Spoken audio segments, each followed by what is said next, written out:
it's so valuable to be talking to somebody with 33 years experience in the field, but somebody also who has been willing to lend their expertise and to share their passion essentially, and that's what comes through. It comes through your books, comes through your talks, it comes through things that you share online.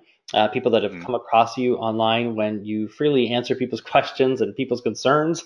So I think it's a blessing to have you here tonight. So thank you so much for joining us. And I just got Thank to you for say, inviting me. I Yeah. I will not keep interrupting you. I just want to say people need to realize what time it is in the UK right now, that you are actually definitely late into the evening. So again, thank you very much. Yeah, it's okay. It's okay. Yeah, yeah, yeah. Well, it's a pleasure. I was very delighted to be invited. Would love to engage in some nice chat and talk about languages this evening. That'd be a lot of fun. And we are recording this so that we can hopefully, if you're okay with this, share Yeah, with yeah, some sure, people who just absolutely wanted to but were unable to attend. So sure, that's great. Okay. sure. Okay.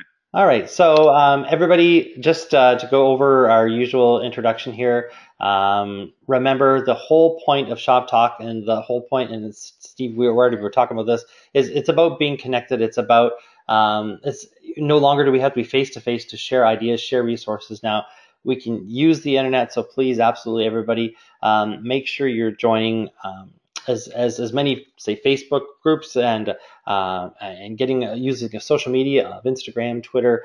There is a lot of resources out there, Pinterest. Make sure that you're getting connected. That's a big message that we have here at Shop Talk. Um, of course, Shop Talk, it does cost money to run this GoToMeeting platform. So we do thank our sponsors, the French Playground and also the DJ Delph Kit. And we also want to remind everybody out there that you still can get in your student-made video for the contest for $200, $100, and $50 cash prizes. Okay, so today our special guest is Steve Smith, who is just as handsome in real life as he is in the picture. You can see that. Oh, And just like he didn't pay me to say that. The my wife never says that. oh. And just talking about social media right there, there you go. Right there is Steve's Twitter. Is that your Facebook one too, or is it Twitter? That's my face. So that's my Twitter handle there, SBSmith45. That's right. Yeah, yeah, Perfect. yeah. So And to everybody, say that, go ahead. yeah. I was going to say that it seems to me at the moment the big place happening for languages and social media is definitely Facebook. Certainly from the UK perspective, it's moved away from certain forums like the TES forum. And I would say probably if you wanted really good advice from people and a very supportive atmosphere, I think probably Facebook is the place to be. Twitter's not bad, but Twitter, you know, if you get a lot of followers or if you follow a lot of people, you get a very, very mixed bag in your timeline and you have to pick and choose. But you get a lot more, I would say, personal support and advice and ideas in the Facebook groups. There's various good ones around. I absolutely agree. Absolutely agree. Well, I have some questions for you, and I hope you're ready for Okay, them. Uh, the here we first, go. the first thing is just for a general introduction, so everybody understands a little bit about your background. Would you mind sharing with us a little bit about you and your 33 years of teaching experience plus? Yes, by all means. Well, I did my first degree in French and linguistics at Reading University in England, in the south of England, which is one of the best linguistics department going at the time. And probably then, as well as being very interested in French, and I always wanted to teach from about the age of 10, I knew I was going to be a teacher. But I also got very interested in language teaching methodology, probably around university time. I did an MA in applied linguistics in my late 20s, always kept an interest. My speciality was the study of Stephen Krashen, as it happened, the language and acquisition man, who's still very, very influential. And I taught in 3 different schools, 2 in the London area. These are schools for 11 to 18-year-olds, high schools. And then I taught for most of my career in a school in the north of England, just north of Leeds. And that was called Ripon Grammar School. So I taught there from 1988 to 2012. I was the head of the languages department there. And then it was during that time I began to write a lot of resources and thought, well, I might as well share these. And so I kind of taught myself how to do a website from a little teach yourself book. And that kind of morphed into the FrenchTeacher.net site. So when I retired in 2012, I then decided to keep that going because I enjoyed writing resources so much that I wanted to carry on doing that, but I would have been crazy to do it for nothing. So I set up a low-cost subscription service. So that's the kind of thing that keeps me going from day to day, writing resources for French teachers. But then beyond that, I did have a sort of ambition when I was younger to get involved in teacher training in some way. And then I also thought when I retired, would I like to write something? I thought about maybe writing a book about the history of language teaching, but then came down to something much more practical for teachers that people would use. And it was then when I got to know Gianfranco Conti via Twitter, and someone put us together and said, why don't you two write a book? Which is what we did. And essentially, I did most of the writing. I used material from Gianfranco's excellent blog, as well as material that we researched. And for that first book, The Language Teacher Toolkit, which came out in February 2016, and which has sold really, really well. It was a self-published book. We thought we wanted to get it out there quickly.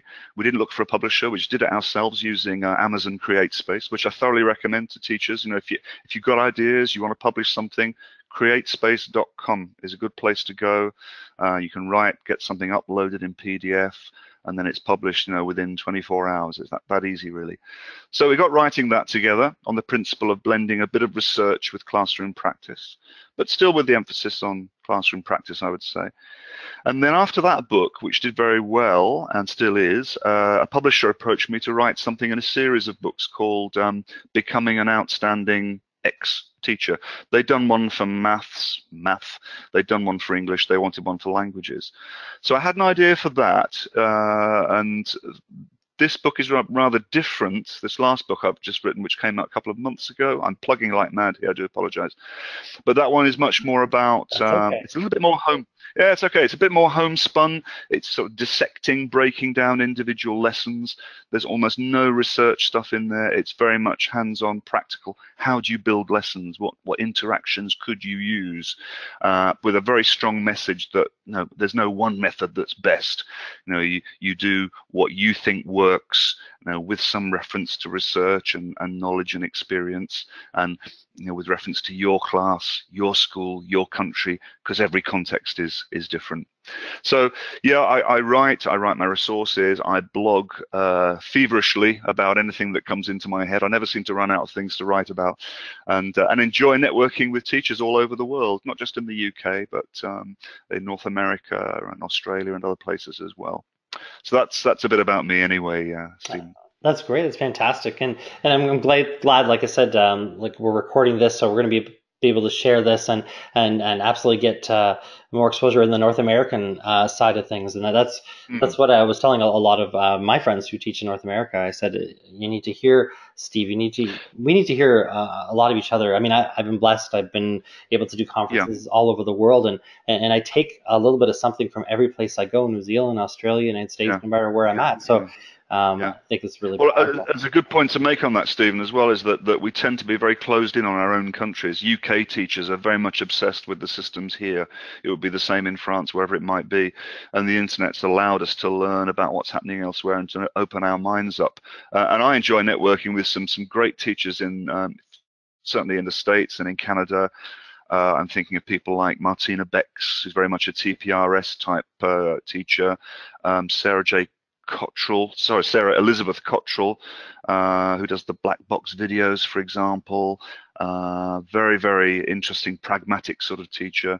I like sharing ideas to do with AIM language in Canada, TPRS in the States, and all sorts of different things that are going on. And I really I wanted to say, just take the view that I hate being tribal and sort of dogmatic about what works in language teaching. You know, most things have been tried.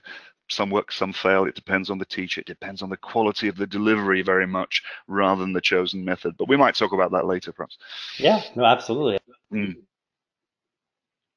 My next question is basically, how did the two handbooks, how did they come about? Yeah, well, that first one, as I said, came with just kind of almost by chance. I discovered Gianfranco Conti's blogs, and when we made contact on Twitter, he said to me he'd been following my work for some time and had been very admiring of it.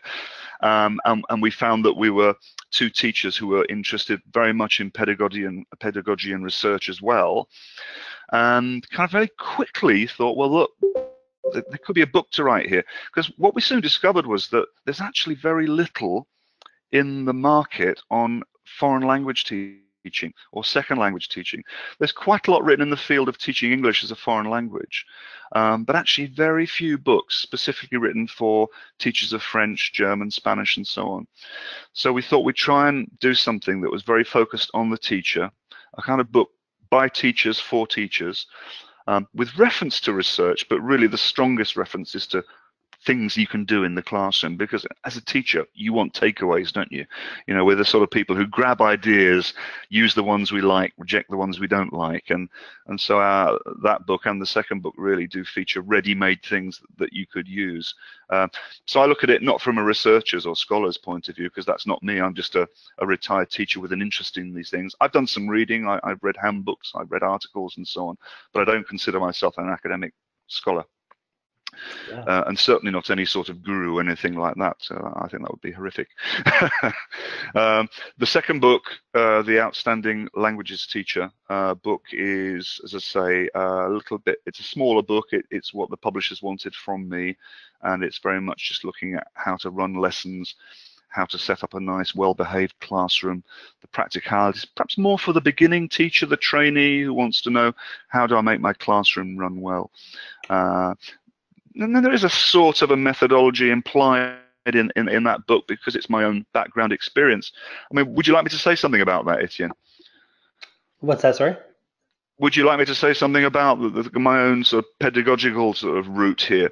Because I think yes. teachers might find this interesting. Yes, please. And it was, I mean, I trained at London University back in the late 70s, early 80s. And at that time, the move away from grammar translation was well underway. Okay. And the strong pedagogy at that time was something that was called the oral approach. And effectively, it was a sort of immersion type direct method, but very structured, with a lot of question answer work, texts in the target language, developing listening, and it was kind of pushing into the communicative era that was coming from the ELT world. So I was very much brought up on working in the target language, using lots and lots of question answer. It's the sort of thing that the people who teach TPRS talk of as circling, where you take a short text or a sentence and then communicate about it by using all sorts of different questioning techniques, essentially to repeat and recycle language, because that's one of our secrets, isn't it, as language teachers? It's finding twists in lessons that allow us to repeat things in a slightly different way. So we build in repetition and recycling, because we know that's how kids learn, but we try and make it interesting and varied, so we're not doing the same old thing all the time. Sure. Yeah. Now, how long have you been interested, because you mentioned Stephen Krashen, how long have you been interested in his work and the learning acquisition dichotomy? Sorry. Can you say a bit about that? Yeah, sure. Well, I did my MA at London University. It was a part-time MA over 2 years, and I chose to write a dissertation on Krashen. I'm not sure how I stumbled across Krashen particularly, but I think I got immediately interested in this idea of, to what extent is language learning an unconscious process that you kind of pick up like a young child, and to what extent it's sort of turning formal practice into something that becomes internalized in your brain. And certainly before I studied Krashen, I was of the opinion that you could practice rules, do drills, do question answer work on text and so on, and that by that practice, what had been explicit could become part of your proficiency. It could become acquired. Of course, Dr. Krashen argues quite strongly that that can't happen. That the only way we really pick up languages is by understanding meaningful messages. And that strikes home with me. And I think any teacher who's taken children on trips abroad or had an immersion experience knows what a quantum leap in progress kids make when they're immersed in the language and when they're getting that mass of input, of exposure. But then the Absolutely. big, yeah, yeah. But then the big question teachers always come up with, yeah, but can you recreate that in the classroom? So whilst I take on board that I think most learning is unconscious, when technically people call it implicit learning, unconscious, subconscious. There's various ways of describing that sort of unconscious learning. Absolutely. Um, yeah, I I mean, think I that's still think why. that that's powerful. I was just going to say, I think that's why I know from myself, well, I use the action-oriented approach, the authentic tasks-based approach, Mm, the whole idea of live French, learn French. So if you're actually immersed in real life living too, just to mm, add to that, real life living, like dealing with maps mm, and menus and order forms and actually having authentic conversations and things like that, that's something they're already used to. And now, if they're living and immersed in it in that second or third and fourth language, in some cases for some of our students, mm, the acquisition and the yeah, journey to proficiency becomes much more natural and becomes quicker. yeah. Well, I don't know if you've had this experience. I certainly had over many years. At the school I taught at for the last 24 years, we had a regular French exchange with a school in the southwest of France, just north of Bordeaux. And I would take about 25, 15 to 17-year-olds every year. And that was one of the most pleasurable things I ever did as a teacher, because you saw the transformation in most of those students when they came back.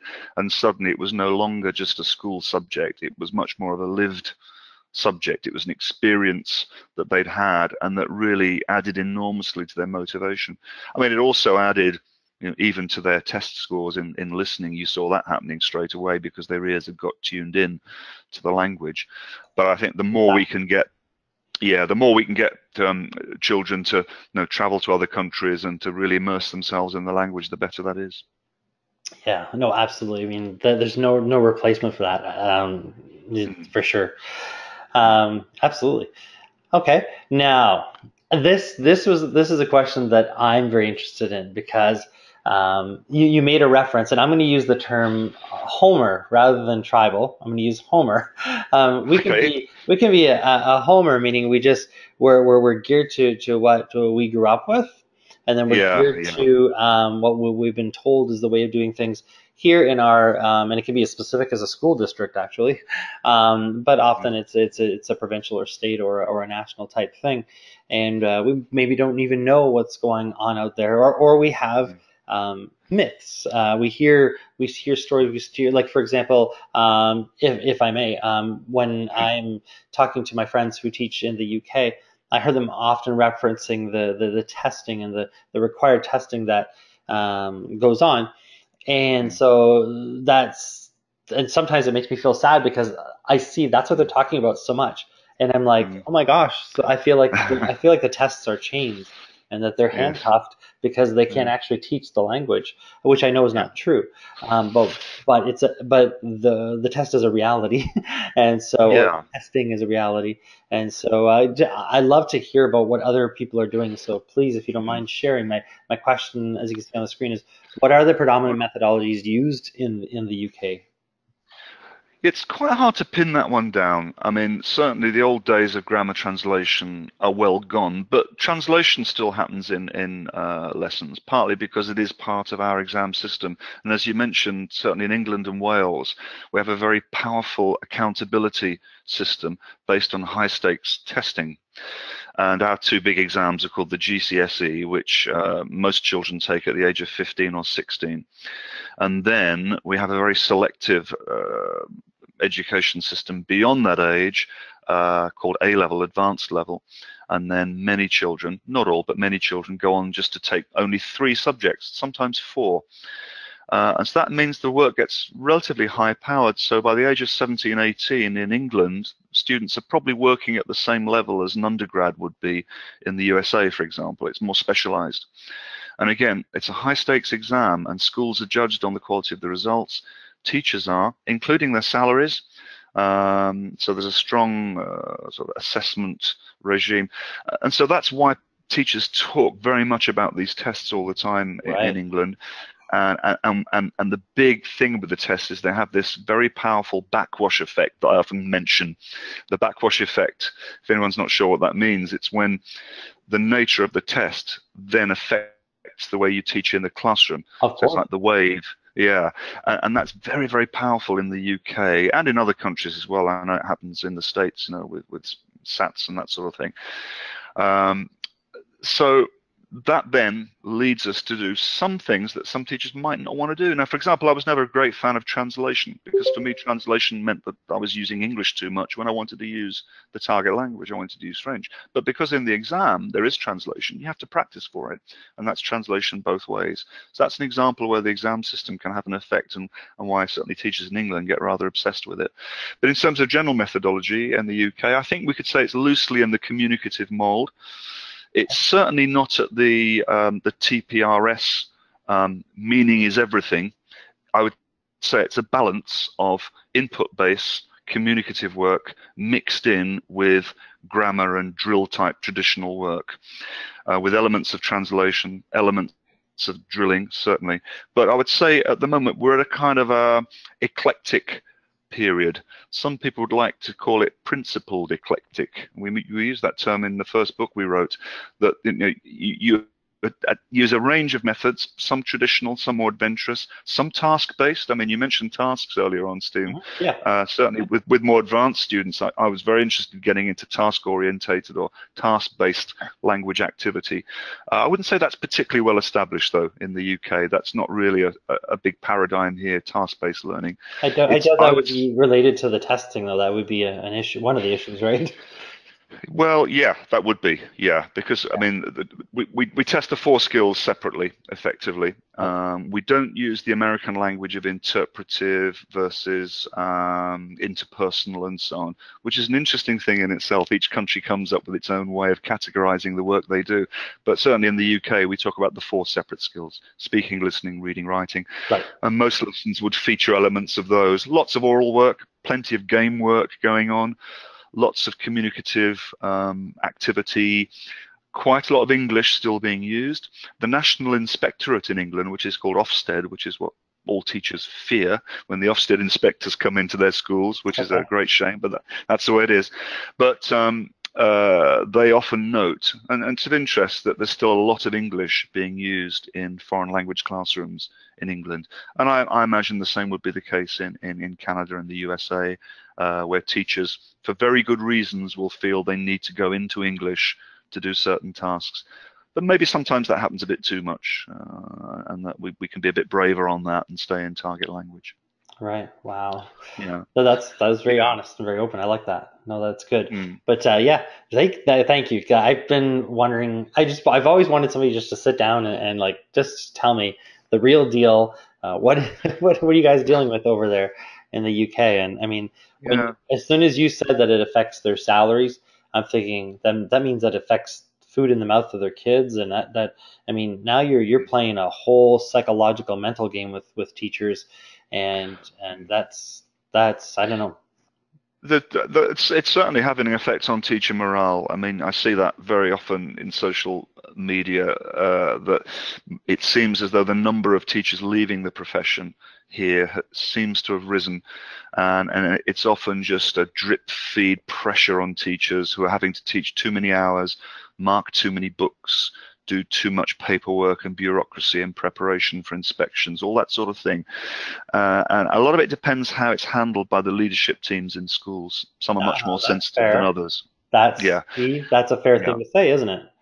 It certainly is. Yes. And I think as teachers, you have to kind of take these things in your stride, allow some of it to wash over you, and just get on with your core task, which is making, productive lessons that students will enjoy and which will allow them to acquire the language. Right. Well, any teachers are certainly welcome to come over from the UK to Canada, because we actually have a teacher shortage. So do we. Our French immersion programs are bursting at the seams, and getting actually qualified French teachers is very difficult. And you know what, Stephen? In England, I sometimes run meetings for one of the exam boards, and so I work with a group of say 30 teachers. And every one of those meetings I do, you'll find a minimum of 10 of those teachers will be French native speakers who've come from nearly always France Right. over to England, and who are really making up the numbers for us and doing a fantastic job. Because without all those people, we would be way short of languages teachers. When I began my career, the number of French natives who come over was really quite small. And that's Okay. partly to do with the European Union and the free movement of labour, that sort of thing, which has been an absolute boon in education. But that's another matter, the whole Brexit thing. We won't get into No, but well, no, that. no, but that is very, very interesting. That's great. Yeah. I typed down, and just so everybody knows, I typed in the chat box in case anybody who's following along did not see that. Stephen had already said that he's more than welcome to answer any questions, I'd love and to. I think that a lot of people are just enjoying us right now in our banter, but I just want them to know that you absolutely either through the chat box if you want to type a question or by clicking unmute on your microphone, you're more than welcome to join in with us. So I'm going to ask actually a question about the UK because I want to share with you a resource that I use that I absolutely love, and I don't even know if you guys love it or not. But the BBC has website where there are interactive games and activities. And I've shared with this several times throughout my career, whether doing keynote addresses or sessions all over the place. I talk about the BBC website, and I talk about there's a particular game called Destination Death. Are you familiar with that Uh-huh. game? I haven't seen that one, no. Okay, so it is it's been around now for 15 years probably, and it's still on. I think the BBC has a GCSE site or It's, whatever. yeah, it's called GCSE Bite Size is the name of the site, Yes, I think. thank Yeah, you. yeah, Exactly. yeah. Well, there's some French games there, limited, but there's some there. Mm, There's some excellent ones for English and math and science. There's a mm, great game called Are You Revising, which is mm, really great. I've pulled that out. There's also yeah, another one we've used in our English classes. The name escapes me, but the mm, premise is fantastic. It's the year 2050 or 2020 or something like that, mm, and mm, the government has been taken over by a corporation, mm. which who knows, that might be happening someday. Who knows? But anyways, and May have happened already. it may. Oh, who knows? But hi Google. Anyways, so but anyways, no, the game Destination Death. For those of you who are watching, all you have to do is you go type in Google, put BBC, put Destination Death, and Yeah, it was made by Less Rain Productions, a company yeah, out of Europe, and the premise is that you're going to the airport to pick up your sister. yeah. However, her flight was kidnapped by some vampires, and essentially you have to save her from the vampires. And then when you're finally Mm, done doing that through the game, which takes quite a while, they turn around and they tell you, well, now you have to save the world. It okay. wasn't just enough to save your. And so in the whole thing, all four strands are being used. So reading, Mm, writing, listening, speaking, they're all yeah, being used. It's a yeah, yeah. fantastic That's game. good. So I just want to give it a And shout out there. well, that's good. Yeah, yeah. An everyday story of vampire folk, by the sounds of it. Then that's sounds like a lot of fun. When Yeah, you're teaching yeah, teenagers like I do, and in our system in Ontario, we like I'll teach grade nines, for example, and in the core yeah, French program, that's the last year that they legally have to take French. yeah, So sometimes we get students who are just like, oh, I just want this year to be done, and before they step into our classroom for yeah. day one, they're already stressed. And Yes. so I like Yeah, using, you mentioned games and activities, yeah, yeah, yeah, yeah. things that to show that French can be fun, and that's Well, one of my key ones. Go ahead. I get the impression from my reading that core French in Canada suffers from the same issues that we have with foreign languages in the UK, in that when you're in an English-speaking country, it can be a challenge to motivate students, and I think it's the same with all Anglophone countries. If you go to Australia, you get the same issues. You Right. certainly get it in the USA. Even in the USA, where there's so many Hispanics and Spanish speakers, you'd think there might be more motivation, but it seems to be lacking. And even though we are next door to the rest of Europe and France, motivating kids is hard. And actually, what we're finding more and more is it tends to be children of families higher up the socioeconomic scale, if you like, the more middle class, upper middle class sort of families who are committed to languages, maybe because they travel to places like Germany and Italy and France, whereas people in the relatively lower socioeconomic groups have no motivation to learn a foreign language. So it's a real challenge in England, as it must be, I think, in parts of Canada and the USA. Fair enough. But you mentioned that very interesting, it sounds like an exciting game. And what I find talking to teachers is that there's a huge, I've just been writing a blog about games today as it happens and thinking about this issue. And I visited a school some months ago, which has got quite a reputation in England at the moment. It's called the Michaela Community School. It's an example of what's called a free school. It was a government initiative to allow teachers or any interested groups to set up their own independent schools, but funded by the state. It's kind of a bit like a charter school in the USA. Anyway, this is an unusual school because it has a very highly disciplined approach to education, very much a knowledge-based approach. To give you an example of what it's like, the kids, when they walk around the corridors, aren't allowed to talk. When they come into lessons, they have to fold their arms. They have to scan the teacher all the time, very much in the Doug Lemmoff style. Are you familiar with Doug Lemmoff and his Teach Like a Champion books? No, but I'm familiar with the book The Wave, and that's what this is sounding like. Well, okay. Well, let me tell people who are watching here. Doug Lemmoff is a guy, American fella. I think he's part of the Uncommon Schools charter school chain, and he's written a book called Teach Like a Champion. It's in its second version now. Teach Like a Champion 2.0. It's a fantastic book. It's about all the sorts of interventions you can have with kids in a classroom, all the little sneaky techniques you use to hold attention, to get kids to respond, to bring up the bottom in the class. It's all about social mobility and good control. When you read Doug Lemmoff's books, it's not kind of George Orwellian. It's not kind of controlling and must have obedience. It's not as bad as it might sound. I mean, I've got to recommend him because he's fantastic. It's one of the best books I've read on how you manage a classroom well. But this school, Michaela, say they're super disciplined. And when you visit, despite the intense discipline of the place, you actually see very, very happy children and happy teachers, because they've been conditioned from the day they arrive to be super disciplined. And their approach to learning languages is quite different.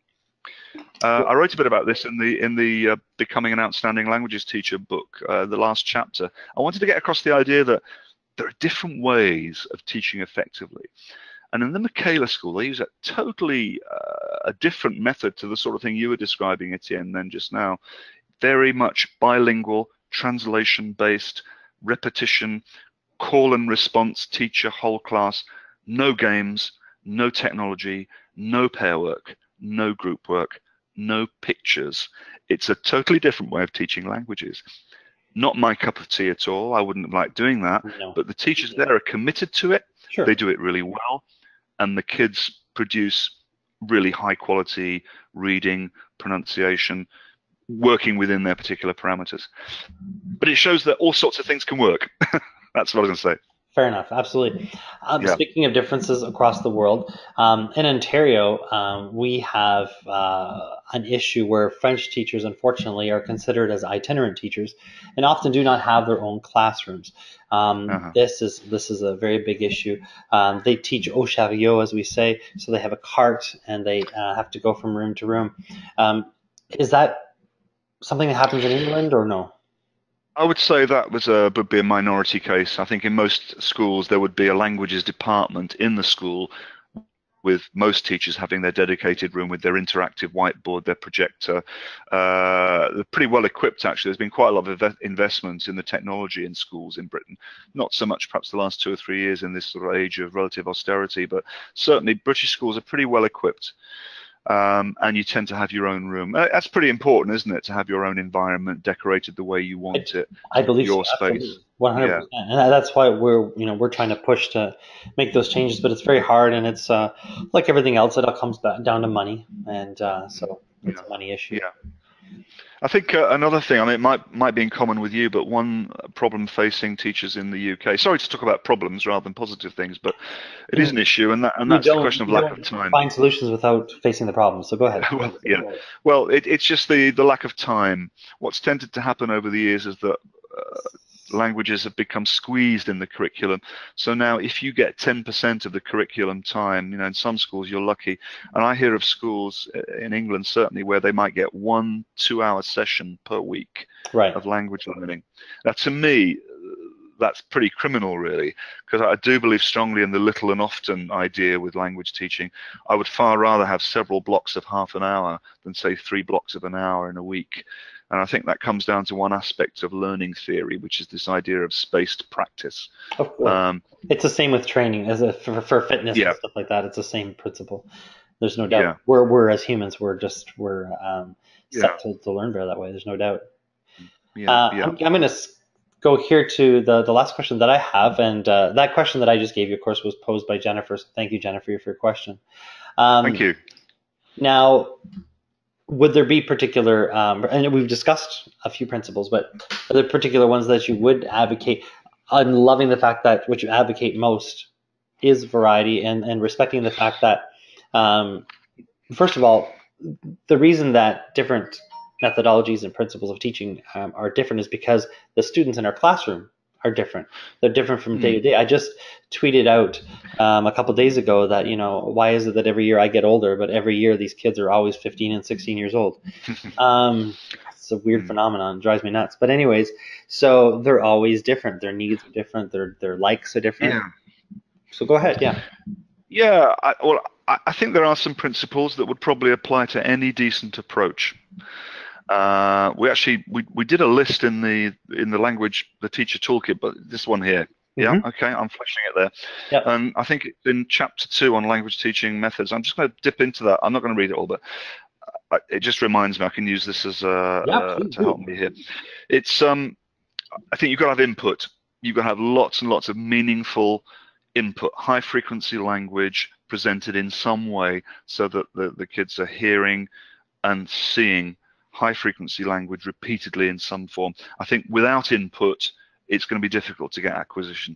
And in that sense, I go along with the sort of Krashen and the Bill Van Patten sort of view that getting meaningful messages is the key thing.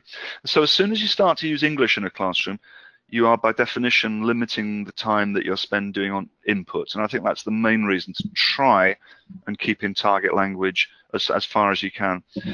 But I also think, and this is where I would probably disagree a bit with some people, some of the scholars in this area, and that's, I do think you need practice.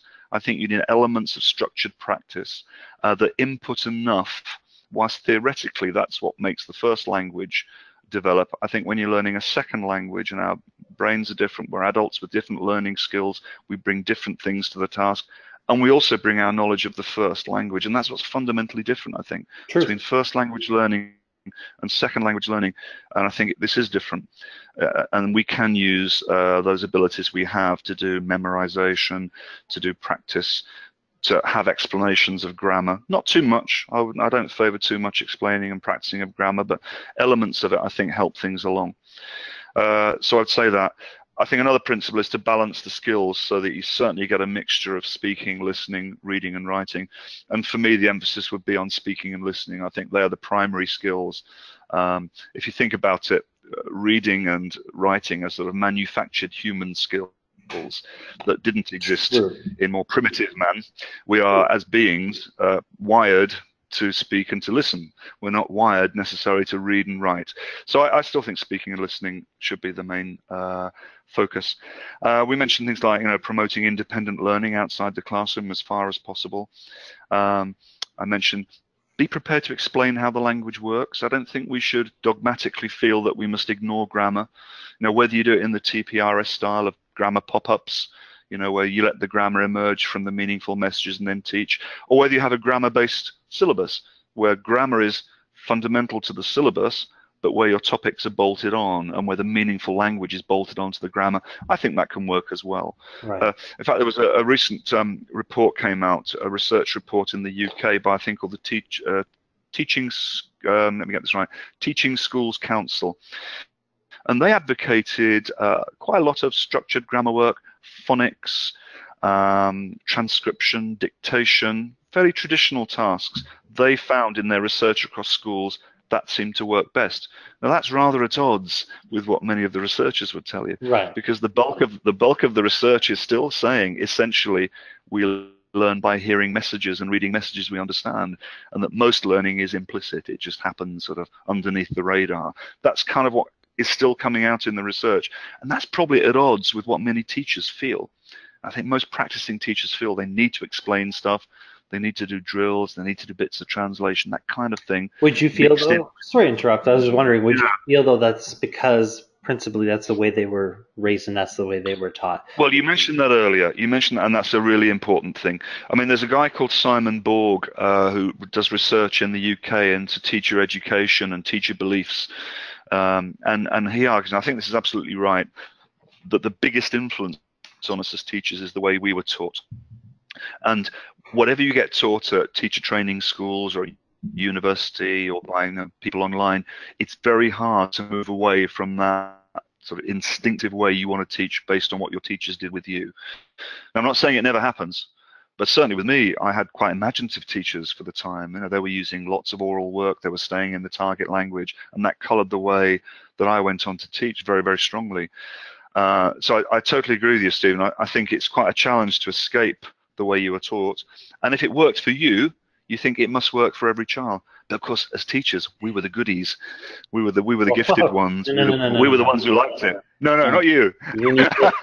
When you first opened up and you were sharing how you wanted to teach ever since the age of 10, I'm the absolutely opposite extreme of it, where Okay. I hated my teachers and I didn't like teaching, and I actually swore to God.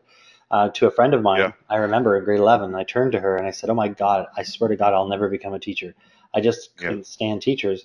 I learned later as I matured, though, that it was because I didn't appreciate that they weren't letting me be the class clown like I wanted to be. But anyways, but that served me well, though, because when I became a teacher, I resolved to say, you know what, I'm going to do it differently. I'm going to do it right.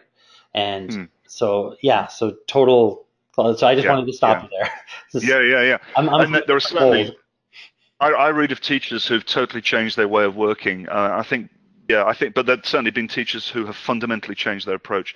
I think in a way, to me, I have the impression, I hope I'm not off track here, but I have the impression that things like TPRS and probably AIM are a counter-reaction to some quite traditional ways of teaching. Exactly. And maybe in the USA, it took longer to get rid of certain types of audiolingual teaching and grammar teaching that might have lasted longer than they did in Europe.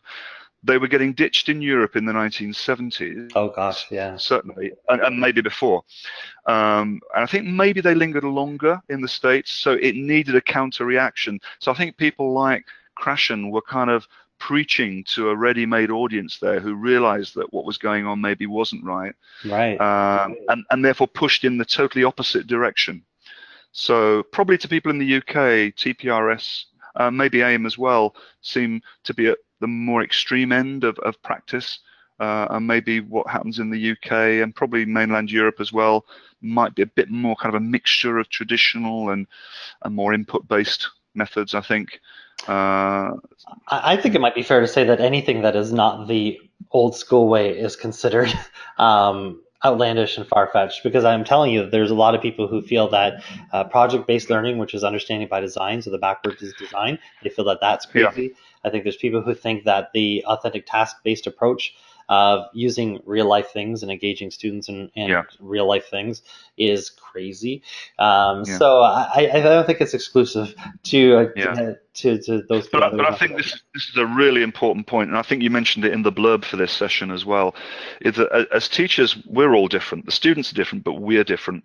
And if you're a teacher uncomfortable with a method that's been imposed on you, it's likely you won't deliver that method very well. True. And whatever method you use, I think it's all about the quality of the delivery. So if you're passionate about grammar translation and can do that really well whilst incorporating elements of listening and reading and speaking, that might work for you, and it might work with certain groups of students, probably more motivated, very able ones. If you're passionate about project-based learning, perhaps you can make that work, whatever it might be. I think whatever you choose to do, I think it's great that teachers actually think, is there a principle behind this? Am I doing it because someone told me to do it? Am I Right. doing it because it's the fashion? Have I thought this through, what the learning consequences are? Yeah, yeah. And have I worked out, is this producing better learning long run? Is this producing more proficient linguists?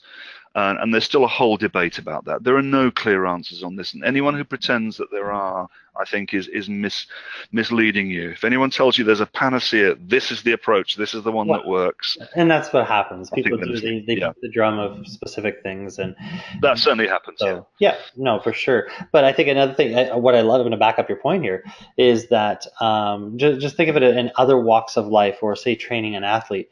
They may have a certain coach for a year or two on a specific sports team, and that coach teaches a specific way or coaches a specific way, but then they move up the level, and they head up in age, and Mm. they get other coaching, and um, the new coach that coaches things a different way within that sport doesn't mean that the old coach was doing something No. necessarily bad. And if they're particularly doing it with passion, Yeah. that athlete is going to be able to benefit from what they picked up from that coach Yeah. and apply Yeah. that and keep that in their toolbox Yeah. for, in Yeah. addition to whatever they're going to learn from the newest coach. Yeah. So you're right. Teachers It's should it's teach it's should not have to apologize for the way they teach if in fact they can actually back it up, especially with research based proven yeah. facts. Yeah, it's interesting what you said about sport there. Just in one of the Facebook groups, was it today or yesterday, on the GILT one, GILT, the Global Innovative Language Teachers. I plugged that Facebook group if any teachers aren't involved. And that's the great thing about that one is it does cross different countries. There are a lot of UK teachers there, it's true, but there's American teachers, there's Canadians, there's people from Malaysia and other places as well. About 4,000 teachers from around the world in that one. But my friend Gianfranco was making the point that when a sports coach, like a soccer coach, Mm-hmm. coaches, they're going to practice passing, dribbling, um, do all sorts of structured activities to build up the skill. They're not just going to put people on a soccer pitch and say, go and play.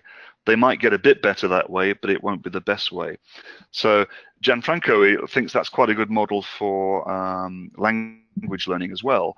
The skill building approach, that you identify what language learning is all about. It needs this skill for listening, for example, in listening, breaking up the stream of sound into words, being able to recognize phonemes. So therefore, you design your lessons based on identifying those skills and practicing them. And by practicing them in this sort of micro way, you build up good linguists. Now, I think that kind of works up to an extent. But it goes against the idea of, we mentioned Stephen Krashen saying that really we pick up things implicitly just by hearing messages, not by doing little exercises on transcription or dictation or Right. finding word boundaries. But I think, there's a balance here. I think you can do those things. You can do input. You can do meaningful, fun stuff. In the end, as long as you've worked out what are we getting out of this? What are the students acquiring long term here? I do mean long term, not just in that lesson, but a year from now. What's the end point we want to try and reach, and how are we going to get there? Right. No, that's interesting. Absolutely. Okay. Well, I just put out there in the chat box, asked if anybody else had any questions. So does anybody have any questions? If not, my next question is going to be, how can people connect with you, Steven? So give us some ways that we can connect with you. Okay. Well, I'm a big Twitter user. Okay. So I'm SPSmith45, and I follow language teachers, essentially, a few other people. I don't follow celebrities and things like that, but I'm just interested really in using Twitter professionally. Okay. So if you use Twitter, that's always a bit of a dilemma, do you use Twitter for fun and social, or do you keep it professional? So for me, essentially, I use Twitter professionally and connect with teachers that way, often for sharing links, sharing blogs, links to my French teacher website and so on. So it's kind of a marketing tool as well, but I do answer questions and I do communicate with people. So there's that. On Facebook, you'll find me on the main Facebook groups. If I mention those, I mentioned the GILT. That's the most recent popular one. The ones in the UK that's maybe a bit too UK based actually, but there's a very good one called Secondary MFL Matters. We call it MFL over here, Modern Foreign Languages. and there's one called MFL Teachers Lounge. So I connect with a lot of British teachers through those Facebook sites. So Facebook's good to be on. My blog is called Language Teacher Toolkit, and you can find it by Googling Language Teacher Toolkit. That's FrenchTeacherNet.blogspot. You can also contact me through my French resources site, FrenchTeacher.net. I put my email address out there so people can just contact me that way. So yeah, that's how I connect with people, really. That's fantastic. Well, we'll definitely share those through our social media as well, so everybody knows to connect with you too. And then when we make this available as well, we're going to make those links available as well to people who will watch and listen. So I just looking at the time, I can't believe how fast an hour goes by. Can't believe it. That was amazing, wasn't it? Yes, but we did say, both of us, you and I, could speak for days. Yeah. Well, perhaps we can do this again sometime. Should we do it again sometime? I think we should. We need to do this in 2018. I would say we should revisit this. I'd love to. Thank you. Yeah. Good. Okay, yeah. That's good. And for those, and now you just mentioned you were. So I'll do a tie-in here. You mentioned that you were blogging about games. So I definitely, first of all, I would welcome you, if you haven't had the opportunity, to check out FrenchPlayground.com and see how. I don't know if you believe in. Basically, what we believe is that now that we have the internet, we should be doing activities and games and interviews and live games of Kahoot and things like that with schools from all over the world. So that's what we do, and it's a lot of fun. So you're welcome to check that out. Yeah, I've checked out your site already. I remember seeing. I think I even blogged about it once. I wrote a blog about French Playground some months ago, I think, because I came across it. I thought it was quite exciting. Cool. Yeah, it's just refreshing. And then next week, you are more than welcome to invite all your teacher friends on the MFL Facebook groups to our, next week is, November 27th. Now it is 7 p.m., so they're going to have to set their alarm. But it is worth it, because there's literally hundreds of dollars worth of prizes. I think the big prize last year was a $700 in-school French concert. And that was fantastic. So a school actually won an entire concert in their school with an artist named Roland Bibot, which was really great of him to offer that as a gift. But more importantly, it's about fighting for your country. So 2 years ago, the United States won, France was in second, and Canada was in third. Last year, Canada finished on the top, with the United States a close second. So I would welcome you to join us again in 2 weeks for the International French Teacher Kahoot competition, and everybody that's watching here as well to please join us, because it's just a lot of fun when you've got dozens of teachers just laughing and enjoying some time together. So yeah, super. Happy to share that with anyone anyway. Yeah, sure. Okay. That'd be great. Okay. Well, again, thank you so much, Steven, for your insights, particularly, as Jennifer says, this was so valuable. Thank you so much for your time. And we're going to definitely put out links to not only getting a hold of you as well, but with the books. And we definitely want you to come on too again. Actually, reason being is because I would love you to walk us through your website. So we definitely we have to set up a date. So I'd love to do that. We'll do that. Just let me know. Let's do that. I think everybody's going to look forward to that. So, okay. Well, thank you very much, and we hope to see you again. And Steve, I see you all the time all over social media, so I'll be looking to comment and keep in touch. Thank you. It's been fun. Thank you.